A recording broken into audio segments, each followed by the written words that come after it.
Alex, welcome to Talk Python to me. Howdy, thanks so much for having me. Yeah, it's fabulous to have you here.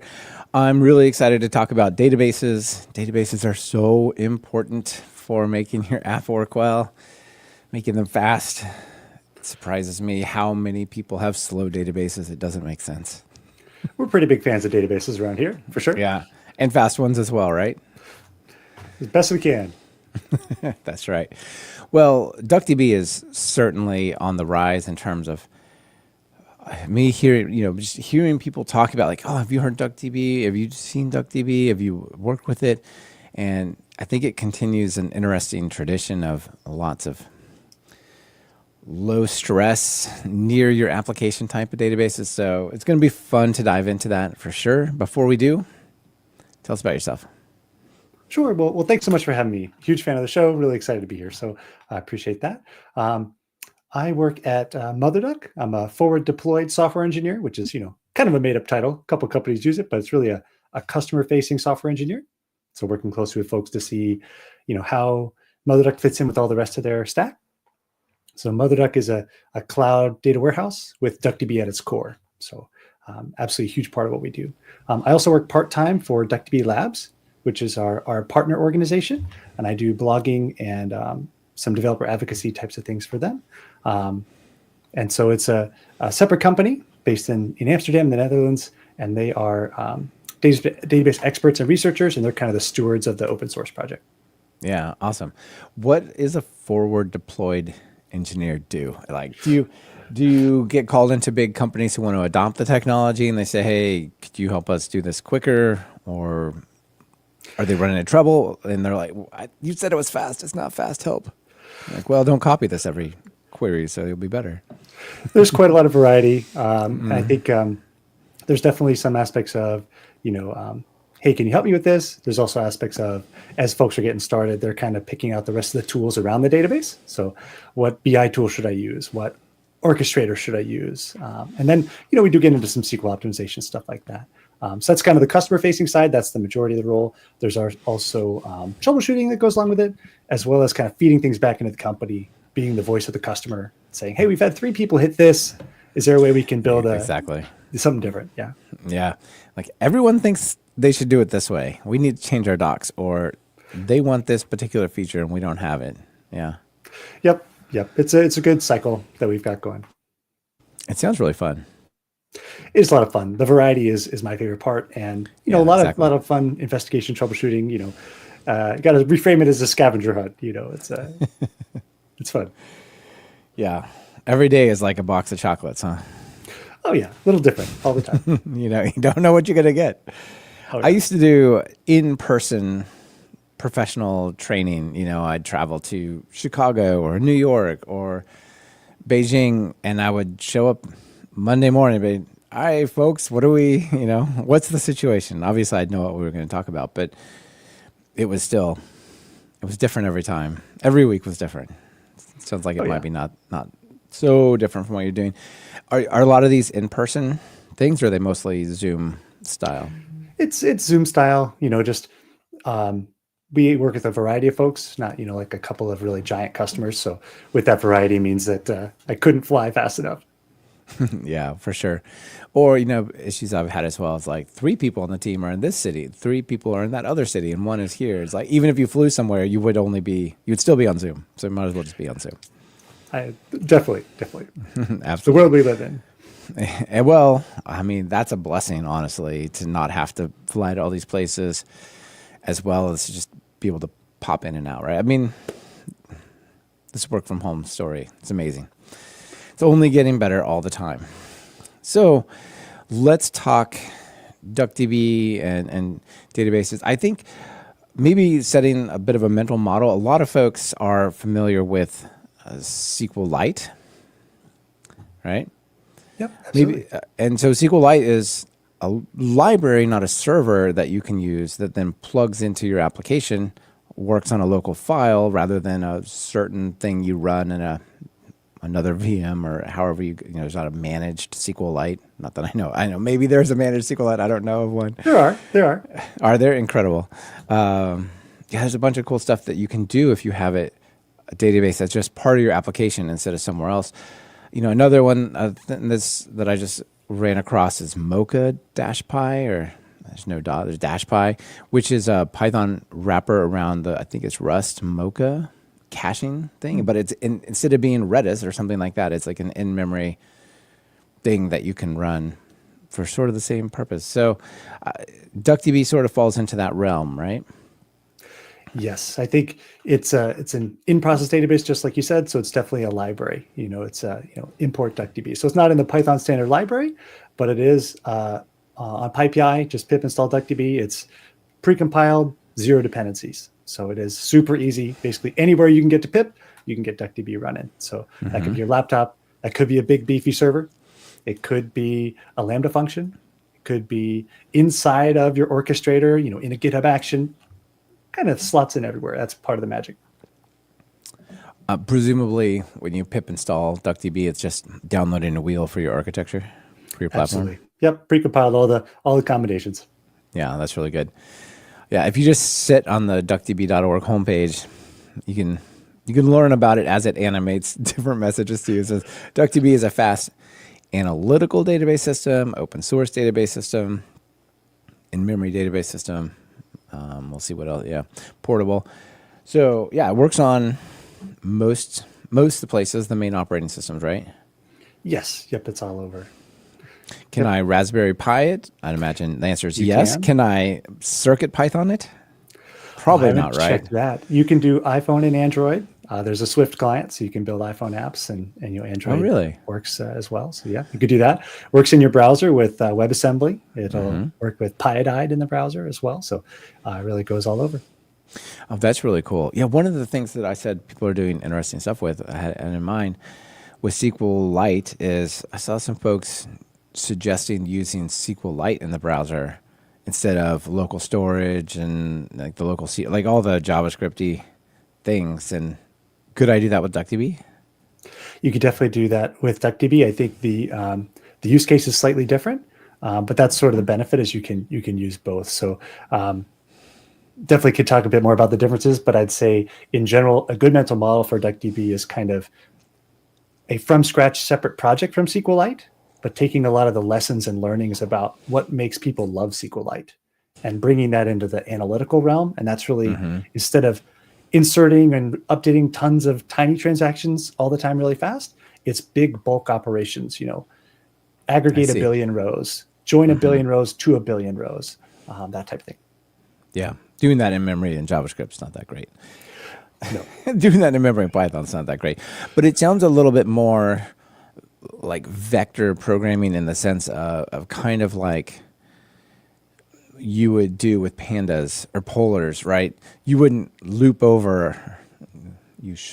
over a pandas data frame processing each item. You should issue vector operations that apply to every row, like multiply this column by 2 rather than for every C in column, whatever, like we're looping it over. Yes. So it is exactly what you said. It's designed for that. It's vectorized execution. So it's a little different than pandas. It's polars is a bit more similar, where instead pandas will process a whole column at a time.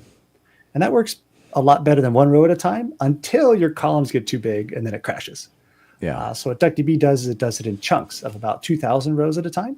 And so that way you get all the benefits of your modern CPU, hierarchy, your caches, all that, where it's just pumping data through. But you also conserve memory and you can not get into issues with that. I will also say it's technically we are an in-process database, not an in-memory database. Oh, sorry. If I said in memory, I meant in process. Yeah. It is very much an interchangeable word like in English. We just are very specific about it in database land. No, you do. And you do support in-memory databases. Yes. But that's not the same as in process is what I meant. Oh, no problem. All I mean to say there is, you don't need to limit yourself to your size of RAM. You can solve 1 terabyte problems on your laptop with DuckDB, no problem. Really? Yes, it handles larger than memory data, both streaming from disk, so it'll just read just the pieces it needs as it goes, and even in the intermediates. So let's say you join 2 tables together and you multiply the number of rows. It'll send things to disk as it gets memory pressure close to your memory limit. So it's a lot of effort has been put into that in the last year or so. So it's working pretty smooth now. Yeah, I can imagine that that's super important. So I'm really looking forward to talking about schemas, indexes, those kinds of things, which sound like they may play important roles here. But you talked about these different ways in which you can use DuckDB. Looking through the documentation, it looks like it works with not just Python, but quite a few platforms or languages. Yes, somewhere north of 15. So Python's the most popular way to use DuckDB. We've got some really tight integrations with data frame libraries, which we can definitely talk more about. There's a lot of Java use out there. So JDBC, we've got a JDBC driver. You can use it in JavaScript, both in the browser with Wasm or on the server with Node, popular Node package. You can also do Go, Rust, C++, C. I think there's a community-driven Ruby client, really all over the place. Mm-hmm. Okay. .NET, C#, you can use it from .NET, all over. Yeah. Yeah, that's awesome. And I'm guessing it's interchangeable, the file? Yes. So just like SQLite files are designed to be read for a long, long time, they're very portable. DuckDB just kind of reached the 1.0 milestone in June. So super excited about that. And with that, promised stability with the file format. And that means that we expect for the next somewhere around 5 years to have your DuckDB files be totally compatible, where you can read a 5-year-old file 5 years from now type thing. Which means it's like SQLite in that you can fit all your tables and all the relationships between them all in one file. So that's one nice thing about SQLite. You can email the whole database. Mm-hmm. You can do the same with DuckDB. But DuckDB is going to store it a lot more compactly if you got a lot of data. Oh, really? Okay. You guys have worked a lot on the file format. It's again taking inspiration from SQLite. The format is very separate, and in databases you kind of have a pretty hard fork in the road pretty early on in your architecture, which is you want to be row based or do you want to be column based? And row-based is SQLite, and column-based would be your pandas, your polars, and most of your cloud data warehouses, your snowflakes, that type of thing. And once you go column-based, suddenly your compression is amazing because you store data that's very similar right next to each other, so you can really compress it. Your dates are back-to-back instead of a date column, string column, integer column. In a row-based store, they don't compress well. So we can get somewhere around 5x the compression typically. Okay, that's really great. And you could take this file and you could put it into S3 or use it with some sort of Jupyter Notebook, right? And they could just grab the file and run with it, and it's all the data, yeah? Yes. Object stores are really the name of the game there. You can even work with a file on Object Store and read it without having to download the whole file first.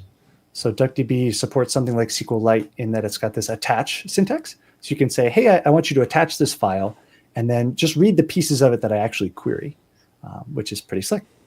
Yeah, that is super slick. All right, let me scroll down here, and let's talk about maybe using it from Python. Give us a sense of what working with DuckDB is like here. You bet. So you've got your pip install DuckDB, which will download that precompiled binary. It's like 20 or 30 megabytes, so pretty close to instant. Then import DuckDB, and then you can do duckdb.sql. And then within that function, you just pass in a string of your SQL statement, and it'll execute. It's really that simple. And so it follows the DB API if you want, so you can get back your typical tuples. Or you can say .df at the end and get back a pandas data frame. Or .pl and get polars, all kinds of stuff. Yeah, I saw that there's a lot of to and from the popular data science libraries, which seems really nice. You work in your data science library, or maybe run a query and get a subset of your data, and then maybe plot that with Plotly or Altair, or pass it along to other things that expect a data frame, right? Yes, exactly. A lot of the DuckDB ethos is don't ask folks to ship their data necessarily somewhere else. Don't ask them to change their workflow dramatically to use a database. Meet folks right where they are. And that means you can have one line of code be in your data frame library of choice, pandas, polars, or arrow, and then a line of code in DuckDB, and then you're right back in your data frame in the next line. So it fits really wherever you want. It's a great fit if you want to throw some SQL at a problem. Some problems are easier to formulate in SQL I think, than in data frame libraries, and vice versa. But also, it's some libraries it's harder to scale larger than memory, and DuckDB does have a lot of nice performance under the hood. So maybe the hardest part of your workflow you can slide in DuckDB and make the minimal change to get it working. Yeah, well, it seems to me like maybe you put all of the data into DuckDB, and then you can ask questions which result in Python data science objects that then you can work on, where those questions result in, give me the stuff for this state or this time period or something like that, where it's a reasonable amount of data. But if you tried to just load it all, then it would say no. I think that's a great way to go about it for sure. Another common workflow is to do some similar things, but with Parquet files or CSVs or JSON. So in the same way you can store a lot of your data in DuckDB, you can periodically write chunks out to Parquet or read in from Parquet, all that type of stuff too. Yeah. Tell people what Parquet is. I know it comes from PyArrow or the Arrow project, right? Where does it come from? Definitely. I know they use it. I don't know if they came up with it, but yeah. They definitely collaborated and were a big part of it. So it's a community developed open format. It's Apache Parquet. So it's a open source, community driven, and it's a columnar format. So instead of storing things by rows, it's columnar storage, and it's chunked columnar storage. So it's sort of like somewhere around every million rows or so, you kind of write out another chunk. And it ends up being a really good format to store large amounts of data in the cloud. And it's typically what's underneath a data lake or a data lakehouse. The vast majority of those have Parquet under the hood. We love the Parquet format. At DuckDB, we read it and write it. We have a custom from scratch reader, custom from scratch writer for it. We actually, prefer our own format given the choice as well. Parquet's been around for a decade or so at this point, and we've added a few things over time into DuckDB that are new. Yeah, Parquet is one of those things that Pandas 2.0 supports it, right? Polar supports it. It's pretty universal, so it might be a good way to get data from that you've worked on before into DuckDB. Yes, it's great. I think most universal CSV, most difficult also CSV. Parquet is a really great compromise there. Yeah. Hold on, my computer's lagging and distracting me. I apologize. One sec. Scroll.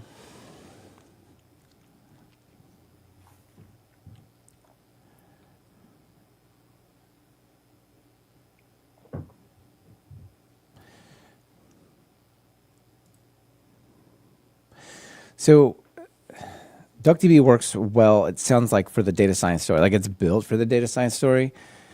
If I was wanting to store relational data, maybe I've already got DuckDB working for something. I'm like, do I necessarily want to bring SQLite into the story as well and have these two things?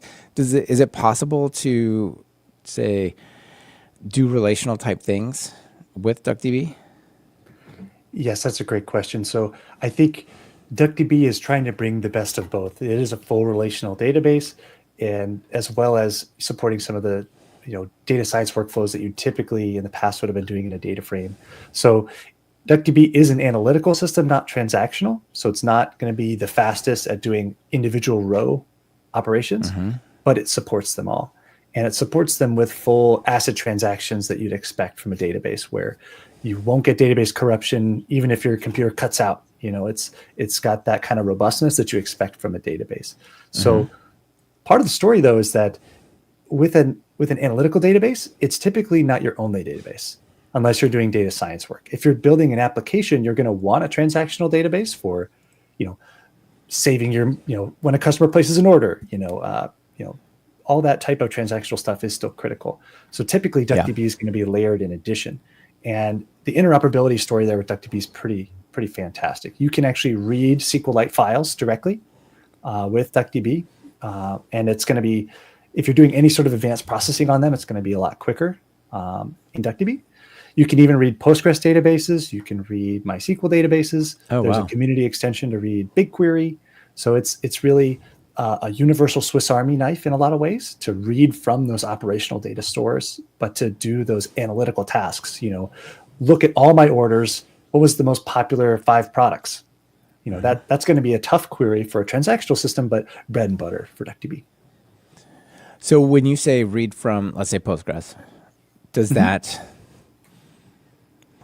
import it into a table in DuckDB, or does it translates the queries over to the underlying data system? Like, what's happening there? It's a great question. We are communicating with Postgres, so we're not importing everything. We're sending the query to it, and we're reading all the data from Postgres. So typically, that's going to be scanning the table or scanning a view from Postgres, and then after that point, bringing it into the DuckDB engine for subsequent processing. But you don't have to migrate all your data.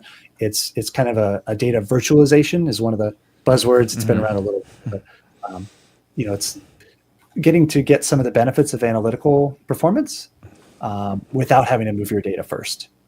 It'll definitely be more performant if you put it in an analytical format like Parquet, like DuckDB, like a analytical database, but you get a big fraction of that benefit with the engine part, which is the vectorized engine of doing things 2,000 rows at a time instead of 1 row at a time.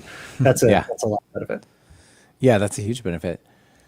It's almost like microservices for databases. You can collect the things together. But the benefit would be, that if you have an operational database, that is, it's getting read to and written to and read from in real time. When you ask questions about it, it's using that real time data. It's not, well, we did an export last night and here's what we know, right? You can just get more live data, I guess. Yes, that's definitely a use case for that. You can kind of go either end of that spectrum. You can use that as an easy way to import, or you can pull it live, or you can kind of do midway and say, for any data older than an hour, use what I extracted, but grab the last hour right out of the operational database and get the best of both. Oh, wow. Okay. Yeah, that'd be pretty wild, wouldn't it?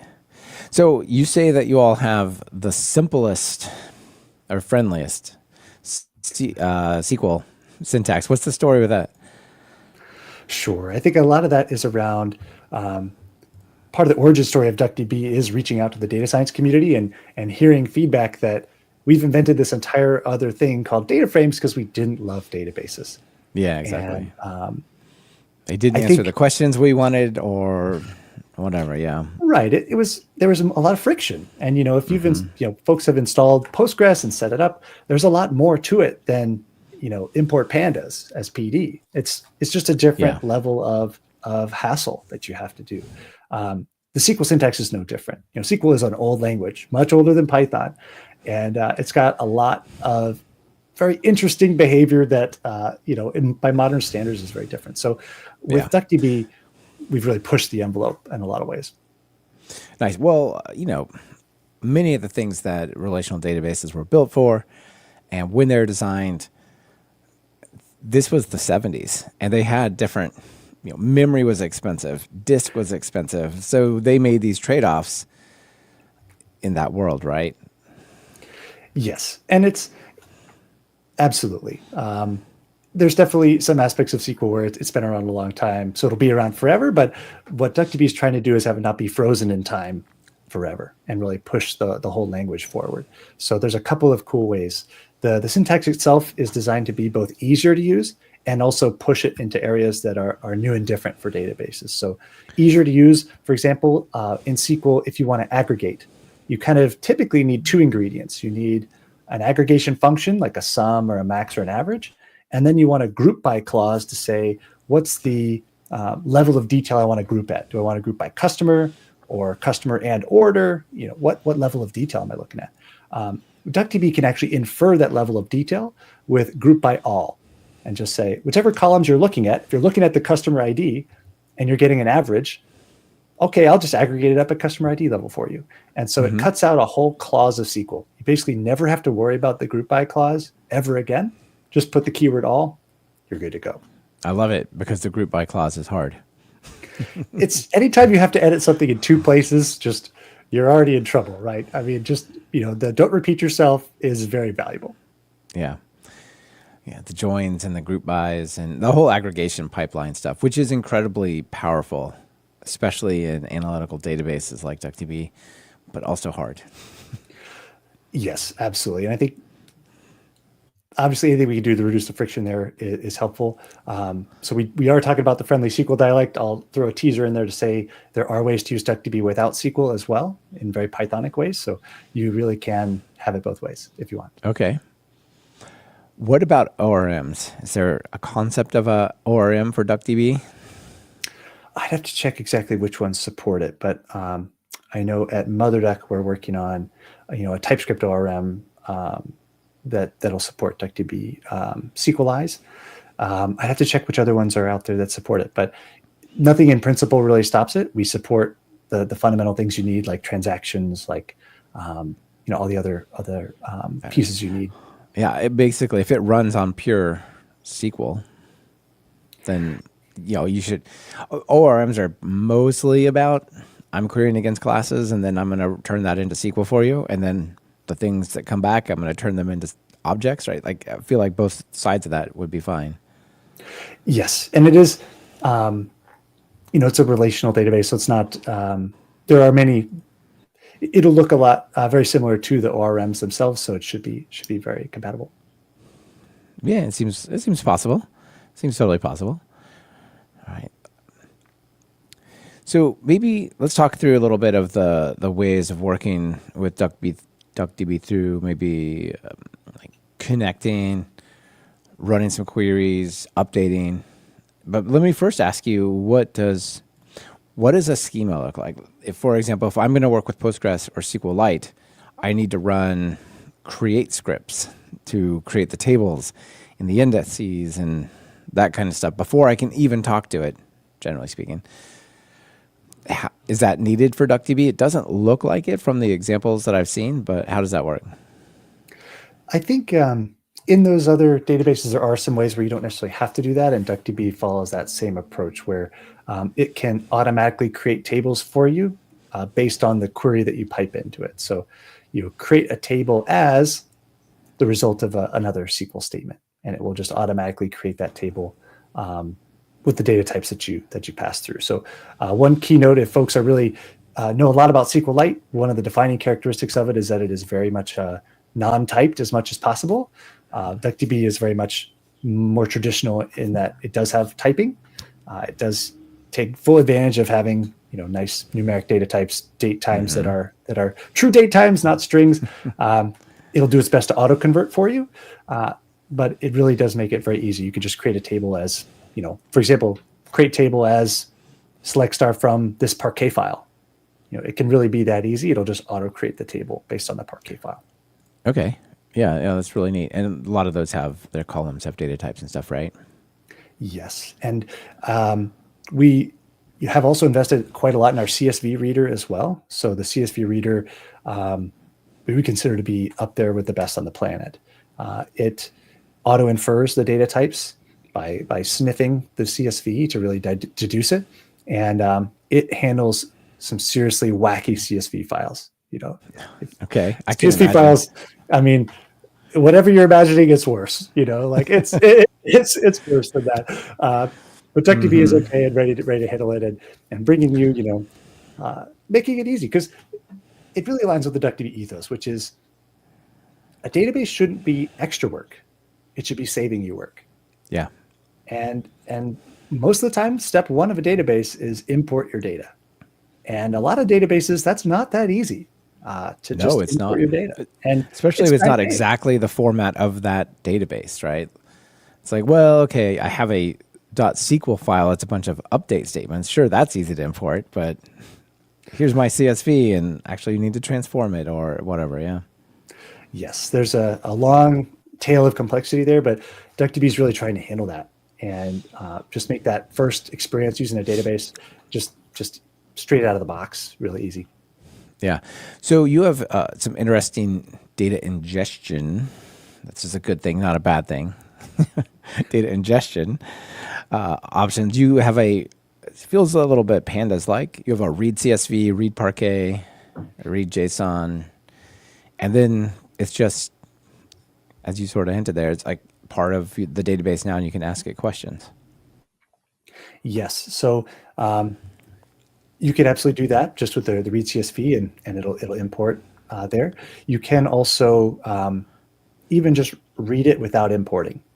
So for example, when we're running that read Parquet, it's lazily evaluated, much like Polars or some of the other more modern data frame libraries are, where it's building up this relation object that says, once you look at the results, start by reading the Parquet file and then process the next few steps. You could do something like read Parquet, filter to these things, aggregate up on these columns. And it will actually do all those operations together. It'll optimize them to do them in the right order to pull the least amount of data. And then only at that point will it materialize what it needs to. So the examples that you're looking at on screen are duckdb.sql select star from a Parquet file. You don't ever even have to read that part, write that Parquet file into DuckDB format. It's just going to read it and return the results to you straight as a pass-through, as an engine. Mm-hmm. Oh, that's really cool. So if it were a million lines of that, I could just iteratively pull through it. Yes, it'll just chunk through it at nice low memory usage and just pass those results out to you. And then if you process them also in batches, you can keep your memory use super low and take advantage of DuckDB being a streaming engine and not bring it on to memory. Right. Well, let's say I want to read a CSV file, but then put it into a persistent table in DuckDB. What do I do for this? Yes, you could say create table as my improved CSV table as select star from path to my CSV file. And will it copy over the schema? It will infer the schema as best as it possibly can, and it will automatically define the schema for you. Nice. What's the nullability story in your schema? I think do you support nullability, or are there things that cannot be null? Yes, it's more traditional in the database in that everything can have a null value in the column. I think in Pandas that was a little bit complicated by the fact that they were using NumPy in some cases, but extending beyond NumPy in others. But in DuckDB, it's more of a traditional database story in that you can have a null value wherever you choose, unless you define a table to say this column doesn't allow nulls. Right. You can do that if you want. Yeah, I remember that was one of the things that caught me out with SQLite. I think it doesn't support, I can't remember which way it went. It's been a while. It doesn't support non-nullable columns, like everything is nullable or something like that. And it was like, wait, why is this not failing when I put in this wrong data or something along those lines? SQLite is incredibly flexible, and there's a lot of benefits to it. At times, that can mean that things pop up later in the life cycle than at the beginning, like you said. So with SQLite, you can put a number in a string column and a string column and a number column, and it'll mostly work until it doesn't work. DuckDB will be much more explicit about that, but it offers a lot of tools where you can auto convert, where it'll auto convert for you, so you kind of get the benefits without the cost. And it actually has what's called a union type, where you can actually have one column that can have strings and numbers in it. If you know that you're going to have a little bit of both. So really, best of all worlds, I'd say. Yeah, I think that's more common in the data science, data lake space. You got a bunch of data, you pull it in, and then you're going to clean it up and work on it. And whereas in maybe a relational database powering a web API, like, nope, users always have an email. That's just how it is. Right. Yes. Okay, so I'm looking at some code on your documentation here about getting started with Python for pandas, and I need some help. It says import DuckDB, import pandas as PD. This is all normal, and then it says pandas df, so variable equals pd.dataframe, so it creates one. And here's where I need the help. The next line is duckdb.sql select star in the quotes pandas df. How do those two things connect? That's a great question. So because you never take the actual object of the data frame and show it to DuckDB in any way. Like you don't pass to a function or set a property or nothing. Exactly. And this is the benefit of being an in-process database. We are in the same memory space as Python, which means we can actually read the Python locals for its local variables. And DuckDB has been built from the very beginning with this concept of interchangeability of storage format. That's why you can read Parquet files or read CSV files, because we treat them as first-class citizens in our database. And data frames are no different. What we'll do first when we see a select statement come in and it's got a table in there. In this case, it's pandas df is the name of the table. First thing we'll do is, hey, do we have a physical DuckDB table like that? Is there a table of that name? And if we don't find one, we don't give up. We keep looking. We say, okay, Yeah. is there another object we know how to read with that name? And so we look in Python's local variables. There's a variable named pandas df, and we check the class name. What class is this? Is it pandas? Is it polars? Is it Apache Arrow? And if it's one of those, we can treat it just like a table and then run SQL right on top of it. Pretty wild. It's pretty wild. I think one of the real values there is that you don't have to do, presumably, I'm presuming, you don't have to do a data conversion from pandas into whatever in-memory thing DuckDB thinks is ideal and then back.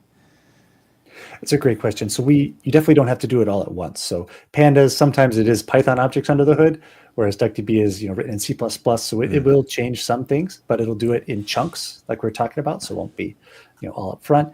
But for things like polars and Arrow, in most data types, it's zero copy, where it's the same format. DuckDB has slightly different data formats, and Apache Arrow is actually adjusted to align closer to DuckDB in some of their format, like how they store strings. So DuckDB has really been one of the leading databases in terms of how it handles strings, and Apache Arrow is also making those changes. Yeah, that's super cool. You can't write back to these, can you? You can't Yes, say you can. wait, you can. You can say update like the data frame variable PD data frame set whatever. Yeah. So if you're updating the data frame, you will overwrite the whole data frame. But a DuckDB table, you can run updates on that object for sure. Yeah. But you can write data frames for sure. So you could replace the whole thing. Right, but I couldn't change the 172nd row of that data frame with a SQL query, or could I? You would just be making a copy of the object and Got returning it. a Got it. copy. Yeah, that's what I thought. You would make the changes, but then you would return as data frame and make a copy of. Correct. We return a different object in memory, but functionally it would be the same. And DuckDB is fast enough where it'd probably be quite performant still. Yeah, but probably fine. Yeah. Okay, I'm not saying that it should be able to do. I'm just trying to figure out how far down this. How far down? Yeah. How far down does it go? Yeah, so it does the same kind of magic with the locals, with PyArrow and polars and so on. So there's different ways to get data back, and it doesn't really matter where it came from, if it came from pandas or DuckDB files itself, or even just hard-coded SQL. Yep. But you can say things like fetch all, which will return you Python objects, or .df will return you a pandas data frame, or different things, right? Yes. Yep. We've got .pl for polars, .arrow. You could do NumPy arrays if you'd like. We also support outputting to like TensorFlow tensors and PyTorch tensors, Wow. because those are NumPy under the hood in a lot of ways. So we can output to that as well. Okay, that's super cool. Do I need to be worried about little Bobby tables, SQL injections? We could definitely pass in parameters that will get escaped properly and all that. With DuckDB, I think that in general we take the approach of being super flexible, but there's a lot of options to lock it down should you choose. So the the select star from any CSV file on my hard drive, you could turn that off if you want. For example, likewise with the data frames, you can disable that also. So Yeah, I guess what I'm asking more is there a concept of a parameterized query or something like that? Yes. So you can follow the same Python DB 2.0 kind of API spec. You could do .execute and pass in a query with placeholder parameters, and then pass in those as arguments. So you can absolutely do that. It tends to be not good for bulk ingestion. Reason for that is Python objects just have a lot more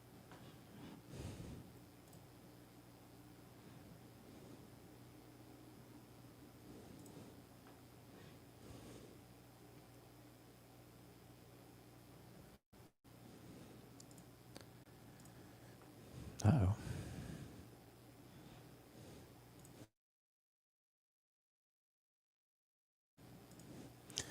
Oh, Alex, I lost your audio. Did you possibly hit something that hit a mute button? I did. Sorry, I'm back. Okay, sorry. Give us that. Give us the. You said it's not good for bulk ingestion. Let's go from there. Yeah. Yep. Sorry. It's all good. That's on me. So the you can insert straight from Python objects with parameters. It works really great. It's very convenient, but it's not great for bulk ingestion. Inserting a million rows that way versus a million rows in a pandas data frame, it's going to be a couple orders of magnitude faster to do it through a data frame. Yeah. Yeah. Absolutely. So if by default, if I just do duckdb.sql, this is working in this correctly this time in memory database. Oh But yeah. if you create a connection to a file, then that where you just call it whatever you want, right? Like in your examples, you got file.db. That will then start persisting to that file, right? But it's pretty simple to do either. Yes, you're just changing the connection path. And if you pass in no path, it'll be in memory. Otherwise, you can point to a file. And it's really that straightforward. It'll save all your tables into that same file, nice and compressed in columnar format. And then now that the format is all stabilized, you can throw that on an object store, share it with anybody, put it in your data lake, anywhere you want it to go. Can I read from object store? Can I give it an S3 connection? Yes, indeed. You can read Really? from any of the major clouds. So AWS, Google, Azure. You can read individual files, or actually it'll understand hierarchies of files. So if you have like a top level folder for a year and a folder for month and day, if you filter for, I only want 3 days worth of data, DuckDB will only read 3 files. So Oh wow, it's that's wild. pretty slick. Okay. Yeah, that is really slick. And you can even And, write out to those as well. So you can actually yeah, write on the object stores too. that's amazing, actually. And a lot of less hyperscale clouds, I don't know. I was almost calling them lesser clouds, but I think of almost as like even better clouds. DigitalOcean, Hetzner, Linode, some of these smaller places, a lot of them have their own object store, and the object store API is just a different connection string for the S3 API, right? So it sounds like you could probably get that to work as well. Just pass that. I believe I've seen MinIO used, which is even like Oh, self-hosted if you want. So if it handles MinIO, you can kind of put it wherever you want, I think. yeah, that's for sure. MinIO is awesome. I haven't got a chance to put MinIO into any useful any useful work, but it's like a self-hosted S3 basically, right? Which is really Yes. cool. Yeah, so I don't know. It's seems like a really neat system, but it's also MinIO is complicated. It's not it's not easy to set up and run. It seems like there's a lot going on there, so that's why I haven't done anything with it yet. I'm like, this looks amazing. Oh, this looks complicated. What else am I going to do today? I think S3 is pretty great. Drop a file, read a file. So it's not a Yeah, bad starting point for quite a while. yeah, absolutely. So with this connection object, like if you want to have a persistent database, right, you create a connection object, and then it has basically the same API as the DuckDB itself. So you can run SQL queries, you can do table stuff on it, and so on. What's the concurrency story with this thing? Like, so for example, what if I try to use DuckDB in Flask, and I have Flask running in GUnicorn, and I say, GUnicorn, please use 4 worker processes, and I try to talk to it. It's a great question. So Am I going to be having a bad time or having a good time? it depends a little bit. So, but yes, there's some trade-offs. There's reasons that there are databases that are in process and that there are databases that are client server. And so whenever you want to write data to DuckDB, you can only write data from within a single process. Mm-hmm. And you'll open up a read-write connection, and it will actually disallow any access from any other process. And it'll be single process access while you're doing reads and writes. It does handle multi-threading just fine. So you can have multiple Python threads. You get nice parallel performance that way.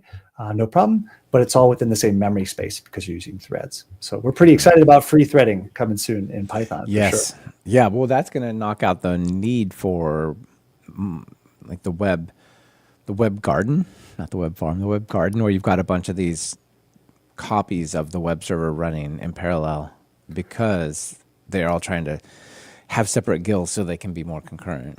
That's not the only reason, but that's a big reason in Python. That's definitely a big reason. So that we're excited about. If you want to be read-only, so since DuckDB is an analytical database, and since we can read from files, there are a lot of use cases that are read-only, where if I'm reading from Parquet files on an object store, I might not be doing any write operations at all, at which point multi-process access is totally fine, as long as you're in read-only mode for all of those processes. I will add, one big other thing to look into, though, is where I work, which is MotherDuck. So we're a cloud serverless data warehouse built around DuckDB, and we'll handle the concurrency side. So it's really taking this amazing single-player DuckDB experience and bringing it into the cloud as a full multiplayer cloud data warehouse experience. So you get concurrency, you get automatic managed storage. It's very efficient, and you also get like access control and some of the things you associate with a large scale database. So that's the story. If you need concurrency but you're using DuckDB, I think MotherDuck is a great option. Right. So this is kind of DuckDB as a service. Is that right? That's definitely a key piece of it. I think we have DuckDB is a huge part of what we do, and it is the engine under the hood. I think we are using that to really be meeting the use case of being not just sort of a cloud hosting for DuckDB. It's to really be a full data warehouse with DuckDB as the engine. So a little bit of a distinction there, but just as I see the whole organization could kind of use it as opposed to just one person, cloud hosting it, something like that. Yeah. Well, it seems like a really, really great service. And I guess it's worth calling out that DuckDB, the thing that runs in your process, is available on as an MIT licensed thing, right? That's pretty amazing. And I saw somewhere, I can't remember where I saw it, but it's something like you'll promise to be MIT, to stay MIT. No rug pulling. The rugs will stay. Yes. So it's a pretty cool kind of corporate structure. And if you can say a cool corporate structure, we'll see if we can get away with that. But as far as corporate structures go, it's pretty cool, right? So there's actually 3 organizations at play. And one of them is a nonprofit foundation called the DuckDB Foundation. And they actually own the intellectual property for DuckDB. And that is what ensures that it'll be MIT licensed forever, because it is not a company that owns DuckDB, which is amazing. So there is it's not even possible to do a rug pull, even if somebody wanted, which nobody does, right? It's not even possible. It's against the law, which is pretty cool. So yeah, in addition to I guess maybe give people, I threw that out there. There might be people who don't know what that means. Oh, what a rug pull is? Yes, exactly. Yeah, what is that? Certain products, once they're open source, they begin to, they get funded in certain ways to where they need to be, selling it as a product. And at times that means that either they don't always put everything back in open source, or there's different licensing models that get changed so that the license is a little bit more restrictive than it was in the past. Kind of the typical maneuver there for a couple different companies has been around Amazon will just host your product, and then it's very hard to have your own business if Amazon just hosts it. So we're not in that situation with DuckDB because it's open source forever. But also MotherDuck is not just wrapping DuckDB. We're innovating at that service layer, where with MotherDuck, one of its secret sauce ingredients is it's not just a cloud service. When you connect to MotherDuck, you have DuckDB running locally and in the cloud. And one query, one Python statement can actually run partially in the cloud and partially on your laptop. And we actually we can choose the optimal location for that to run based on your query plan. We actually do that as a part of the optimization to say, where's the most efficient place for this to run? And that's some serious secret sauce that is not just wrapping an open source solution and hosting it. That gives some really nice benefits for things like the local development experience. You can develop locally at light speed and then push to the cloud at the final step. Or alternatively, kind of reverse the polarity. Maybe your first step is to bring everything down locally in a cache and then do all kinds of data science processing on it. So it's very convenient to have both local and cloud. I see. Kind of like we talked about writing a query and then turn it into a data science object and then asking questions. This is a little bit like distributed versus local, but staying within DuckDB. It's definitely, you get to use server-side compute or local compute, however you'd like. Yeah. Super cool. I love the idea of it. It's a lot of fun. We're doing a lot of fun things, and you gotta have fun with it as well. You know, what do you call someone who works at MotherDuck? A duckling. That's gotta the be. second most popular one. We're Mother Duckers, Michael. Oh, okay. Mother duckers. All right. You gotta have fun with it, right? Otherwise, it's all just ones and zeros at the end of the day, right? You have to have fun with it. Yeah, you have to have fun with it. You should. I don't know. Ducklings. But mother duckers is good still. I guess ducklings might send the wrong message. They're all good. Do you wanna like sort of tough persona or facade, or do you want like a coddled whatever? No, it's a great name. It's Hello. like if you look at the branding on our website, we're not going for we're not like a super muscly duck, in our elevator images. We're definitely in the playful side.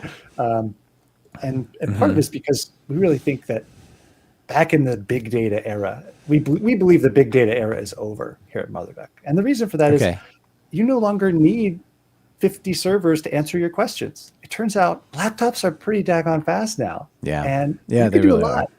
Even if you're not able to handle it on a laptop, how about one giant node on AWS? You can rent a node with multiple terabytes of RAM. I mean, you could do a lot, right? So at that point, what is a single node? You can kind of do almost anything that you need. So and as a result, and single server versus distributed is way easier. Yes, it allows you to innovate a lot faster. You can use better algorithms. So in many cases, it's actually just plain old faster to do it that way. A lot of benefits. But what we realize fundamentally at MotherDuck is, and in a lot of ways, DuckDB as well, the scale of data shouldn't be the most important thing anymore. It should be how easy it is to use. You should be able to do select star from a CSV. It doesn't take scale to parse a CSV file in an intelligent way. It takes elbow grease. It takes innovation in terms of the algorithm. But at the end of the day, it's not about how big is your CSV file. It's about how long did it take me to get my job done. And in MotherDuck, it's a similar kind of pragmatism. And our branding, I think, does a really good job of showing that. I think so. Well, I asked you about half of what I was looking forward to asking about, which was the table schemas, how to do that. However, what about indexes? Sure. I think indexes are a great question. So DuckDB does support indexes, but in many cases, it's not necessarily something that you need. And the reason for that is because of the workloads that it's best for, but also because of columnar databases. So when you have a columnar database, by default, it's going to create some rough indexes for you automatically. So every about 100,000 rows in DuckDB, we create an index there that says, what's the minimum value in this chunk? And then the maximum value in this chunk. And what we'll do is then if you run a query that says select data from this week, we're going to check, hey, which blocks have any data from this week? And we can skip, 90% of your data because we know that it doesn't match that filter. Right. But that's not like an individual row index. It's an index for every 100,000 rows. And it's for the analytical queries where you're looking at trends, where you're analyzing large amounts of data, it tends to be really the optimal way to go about it. And that's the way most systems do it. There is an external index you can add. It's an ART index, an adaptive radix trie index, which is a pretty cool way of doing it. It's a little different than the B tree in SQLite, but it allows for those vast point lookups where if you want to grab one row, you can get a very quick mapping to that individual row. It tends to be just less necessary in DuckDB to do that, but we have it if you need it. I'm realizing that I need to learn more about databases, especially columnar ones, because they're not matching my mental model as much as, say, for relational or document ones. It's definitely a different world, and that's, I think, the fun of it is I think of databases as an infinitely deep rabbit hole of really just fun optimizations, fun fun things to learn about. So a lot of exciting Yeah. stuff. Yeah. When you get that stuff right, it's like magic. It's like, how could it possibly answer that so quickly?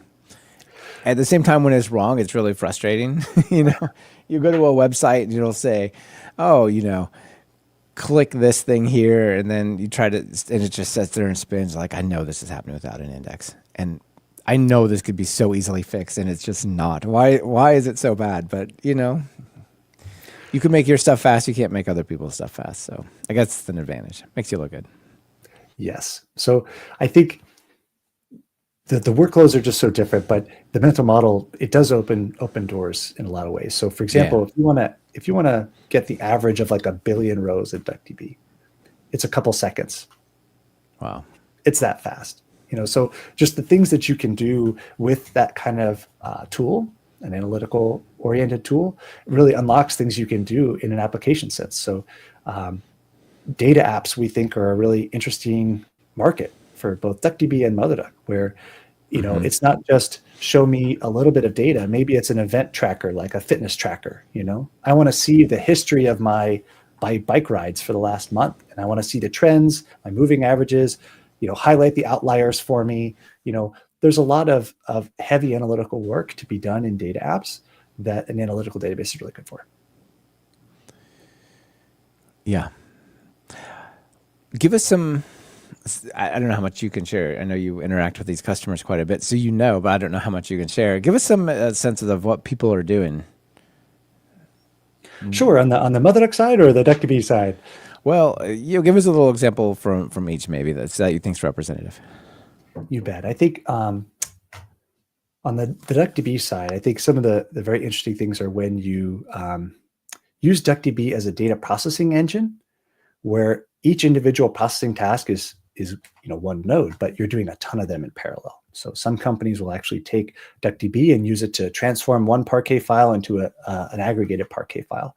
And they'll just set it up on a trigger. So when a Parquet file gets added, they'll automatically just create a little pipeline with DuckDB and convert it into a much, you know, cleaner, more aggregated form. And you could do that at huge scale. So some companies that are doing huge amounts of data processing, you know, with DuckDB, tons of tiny DuckDBs, a flock of tiny DuckDBs running behind the scenes. So I think that's an interesting use case that, you know, DuckDB originated as a data science tool, but I think the data engineering side of DuckDB is also very exciting, where it fits really well in those pipelines. On the MotherDuck side, I think what we see is a lot of cases where the transactional database, you know, a lot of cases, it's Postgres. It's got a really friendly SQL syntax, and it aligns very closely with DuckDB SQL syntax. Where Postgres just is too slow for those kind of trend-oriented aggregates or join queries that you want to run. And MotherDuck ends up being a really great way to very easily get a lot more speed in those cases. And that could be speed for data engineering tasks. Like some folks are running data processing jobs with this tool called DBT, stands for Data Build Tool. And it's a Python library. And they were running these, you know, sets of computations and aggregations, and they would take, you know, 8 hours. And if it starts running at, you know, 2 a.m., by the time it errors out, you've lost your whole day of your data analysis being up to date. Yeah, you better get it right, right? Better get it right.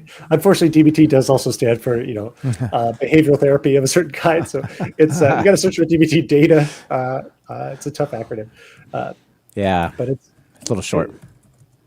Yeah, DBT Python, that'll get you there too. Yeah.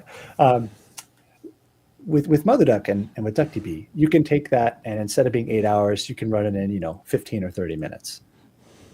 And just that scale of change means that, you know, it's just a far more delightful experience to do those kind of data pipelines on an analytical tool as opposed to a transaction. So that's one. The other one is business intelligence tools. In a lot of cases, those start to get really slow on a transactional database, because if you're looking at a graph, it's most of the time it's a trend. And most of the time it's looking at a lot of data to plot. Even if it's just plotting a few points, it's looking at a lot of data to plot it. And DuckDB is really excellent for that, and MotherDuck as well. There's actually a lot of business intelligence tools where they are powered by DuckDB. So Mode was acquired by ThoughtSpot. They're powered by DuckDB. Hex is a data science notebook. They have DuckDB as a part of their architecture. there's a couple others. We talked about some of the data types. What about JSON or document type of things, right? Where you've got little hierarchical data, there's on one end of that spectrum, we have MongoDB. That's all it does. And on the other, you've got relational databases like Postgres that say, well, this column can just be JSON arbitrary depth stuff. Yes, and we're in that space where we absolutely believe that's how most things are, a little bit of both. So there is a full JSON data type in DuckDB, and so you could store any arbitrary document in there and then process it with some really fast JSON processing. We can also take JSON data and automatically split it out into columns if you want to unnest it, so you can kind of go nice. back and forth there. There are also specific DuckDB nested types if you want to enforce the typing at the column level, but you want it to be nested. So you could say, I know these are going to be my keys. I know this will be my structure. You can store it all in one column, and it'll be very, very quick to work with. So you kind of have both. You have the full flexibility with JSON, and then you also can have nested types. Can you query into them? So if I have a JSON thing that's got like purchases, and then it's got a bunch of purchase objects, and then like values, can I say, give me the ones that have over $100 purchases? You can do much like Postgres and SQLite have the ability to extract pieces of JSON, with the path syntax of like, go to this path and pull that value out. You absolutely can do that in DuckDB as well, and say, okay, navigate to, customer, the customer object, and then inside the customer object, go to this object, and absolutely. Yeah, super cool. All right, well, I think there's probably more to dive into, honestly, but we've covered it. I think we've covered it pretty well. I think DuckDB is super exciting for the possibilities that it opens up. There might be a ton of people out there who haven't heard of it, or really just heard of it in passing and didn't really know. This in-process stuff that you can do, it really makes it quite accessible, quite easy, lowers the bar to getting started, right? You don't have to understand connections, security, servers, daemons, all of that. So I'm excited to see where this goes. It's already got a ton of traction. So final call to action, maybe tell people who are in that group, what do they do? You bet. I think, obviously pip install DuckDB, give it a try. It's anywhere you can use it. MIT license. It's really can fit anywhere that you're running Python. Whole lot of other fun things you could do on top of it. There's a new extension ecosystem. So if it doesn't exist in DuckDB, but you'd like it to, you can actually build an extension for DuckDB in a variety of languages. And so we can all together make DuckDB into whatever we'd like. So it's awesome. Pretty neat.